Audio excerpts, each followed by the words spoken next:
சூப்பரான ஹோட்டல் ஸ்டைலில் நம்ம எல்லாருக்குமே ரொம்ப ரொம்ப பிடிச்ச பூரி குருமா எப்படி செய்யலாம் அப்படின்னு தான் நம்ம இன்னைக்கு பார்க்க போகிறோம். அதுக்கு முன்னாடி இப்போதான் என்னோட வீடியோவை நீங்கள் ஃபர்ஸ்ட் டைம் பார்க்குறீங்களா, ப்ளீஸ் லைக் அண்ட் சப்ஸ்கிரைப் பண்ணிடுங்க. அப்போ தான் வீடியோ போடுற எனக்கும் கொஞ்சம் என்கரேஜிங்காக இருக்கும். இப்போ வாங்க ரொம்பலாம் டைம் வேஸ்ட் பண்ணாமல் ரொம்ப ஈஸியாக சூப்பரான டேஸ்ட்டில் ஹோட்டல் ஸ்டைல் பூரி குருமா எப்படி செய்யலாம் அப்படிங்கிறத நம்ம வீடியோக்குள்ளே போய் பார்க்கலாம். வெல்கம் டு சாச்சி சமையல். இந்த குருமா பண்ணுறதுக்கு ஃபர்ஸ்ட்டு நான் பட்டாணியும் உருளைக்கிழங்கு வேக வச்சு எடுத்துக்க போகிறேன். அதுக்கு ஒரு கடாயில ஒரு கப் அளவுக்கு தண்ணி ஊத்தி அதுல ஒரு கப் அளவுக்கு ஊற வச்ச பட்டாணி, அதாவது இது காஞ்ச பட்டாணி ஊற வச்சு எடுத்து வச்சிருக்கேன். நீங்க பச்சை பட்டாணி வச்சிருந்தீங்கன்னா குருமா செய்யும் போது சேர்த்துக்கலாம். அடுத்து இதுல ஒரு 3 கிட்ட உருளைக்கிழங்கு எடுத்து 2 கட் பண்ணி போட்டிருக்கேன். இந்த மாதிரி போடும்போது சீக்கிரமாவே நமக்கு வெந்து கிடைக்கும். இப்போ நல்ல ஹை ஃபிளேம்ல வச்சு ஒரு 10 நிமிஷத்துக்கிட்ட மூடி வச்சிருங்க. இது ரெண்டுமே நல்லா வெந்து வரட்டும்.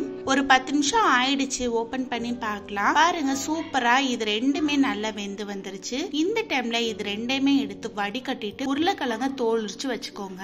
அடுத்து நம்ம குருமா பண்ண ஸ்டார்ட் பண்ணிடலாம். அதுக்கு ஒரு கடாய் எடுத்து வச்சு அதுல 2 ஸ்பூன் அளவுக்கு எண்ணெய் சேர்த்துக்கலாம். எண்ணெய் நல்லா காஞ்சதும் 2 ஸ்பூன் கடலை பருப்பு, 1 ஸ்பூன் கடுகு, 1 ஸ்பூன் உளுந்து, 1 ஸ்பூன் ஜீரகம், அடுத்து ஒரு சின்ன துண்டு இஞ்சி எடுத்து பொடிசா கட் பண்ணி வச்சிருக்கேன். அதையும் இதுல போட்டு நல்லா பொரிச்சு எடுத்துக்கலாம். நம்ம போட்ட கடுகு ஓரளவுக்கு பொரிஞ்சு வந்த பிறகு இதுல கொஞ்சமா பெருங்காயமும் ஒரு கொத்தளவுக்கு கருவேப்பிலையும் போட்டு நல்லா மிக்ஸ் பண்ணி விட்டுக்கலாம். நம்ம போட்ட கருவேப்பிலை, இஞ்சி இதெல்லாம் நல்லா பொரிஞ்சு வந்துருச்சு. இந்த டைம்ல இதுல நான் இன்னைக்கு ஒரு 2 கிட்ட மீடியம் சைஸ் அளவு வெங்காயம் எடுத்து நல்லா ஸ்லைஸா கட் பண்ணி வச்சிருக்கேன். அடுத்து ஒரு 5 கிட்ட மிளகா தான் இதோட காரம், அதனால எந்த அளவுக்கு உங்களுக்கு காரம் தேவையோ அந்த அளவுக்கு சேர்த்துக்கோங்க. அடுத்து ஒரு சின்ன மீடியம் சைஸ் அளவு கேரட் எடுத்து அதையுமே பொடிசா கட் பண்ணி வச்சிருக்கேன். இது எல்லாத்தையும் இதுல சேர்த்துக்கலாம். இப்போ இது எல்லாத்தையும் சேர்த்து ஒரு 2 நிமிஷத்துக்கிட்ட வதக்கி விட்டுக்கோங்க. வெங்காயம் எல்லாம் நல்லா இதுல பிரிஞ்சு ஓரளவுக்கு எண்ணெயிலே நமக்கு வதங்கி வரட்டும்.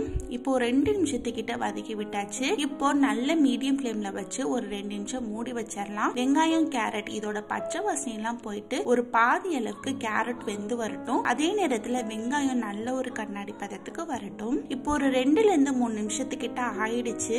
ஓபன் பண்ணி பார்க்கலாம். வாவ், பாருங்க நல்ல ஒரு கண்ணாடி பதத்துக்கு ரெண்டுமே வந்துருச்சு. கேரட்டும் ஓரளவுக்கு நல்ல பாதி அளவுக்கு வெந்து வந்துருச்சு. இந்த டைம்ல இதை நல்லா மிக்ஸ் பண்ணி விட்டுட்டு நம்ம வடிகட்டி வச்சிருக்கிற பட்டாணியை இதுல சேர்த்துக்கிறேன். அடுத்ததா ஒரு 1/2 ஸ்பூன் அளவுக்கு மஞ்சள் தூள், அடுத்து நான் தோலுரிச்சு வச்சிருக்கிற உருளைக்கிழங்கு கைய வச்சு மசிச்சு வச்சிருக்கேன், அதை இதுல சேர்த்துக்கலாம். இப்போ இது எல்லாத்தையும் சேர்த்து நல்லா மிக்ஸ் பண்ணி விட்டுக்கலாம். அந்த வெங்காயம் கேரட் கூட நல்லா மிக்ஸ் ஆகட்டும். சூப்பரான கலர் காம்பினேஷன்ல இது எல்லாமே நல்லா மிக்ஸ் ஆகி வந்துருச்சு. இந்த டைம்ல இதுல நான் இன்னைக்கு ஒரு ஸ்பூன் அளவுக்கு கடலை மாவு எடுத்து கொஞ்சமா தண்ணி ஊத்தி நல்லா கரைச்சு எடுத்து வச்சிருக்கேன். அதை இதுல சேர்த்துக்கலாம். அடுத்ததா உங்களுக்கு எந்த அளவுக்கு குருமா தேவையோ அந்த அளவுக்கு தேவையான அளவு தண்ணியும் சேர்த்துக்கோங்க. அது கூடவே இதுக்கு தேவையான அளவு உப்பும் சேர்த்துக்கோங்க. சாரி, நான் வீடியோல எனக்கு ஸ்கிப் ஆயிடுச்சு உப்பு சேர்க்கும் போது. இப்போ இது எல்லாத்தையும் சேர்த்து நல்லா மிக்ஸ் பண்ணி விட்டுட்டு மூடி வச்சிடலாம். மூடி வச்சு கரெக்டா ஒரு 5 நிமிஷம் விடுங்க. சூப்பரான டேஸ்ட்ல நமக்கு குருமா ரெடி ஆயிரும். மூடி வைக்கும் போது மீடியம் ஃபிளேம்ல வைங்க,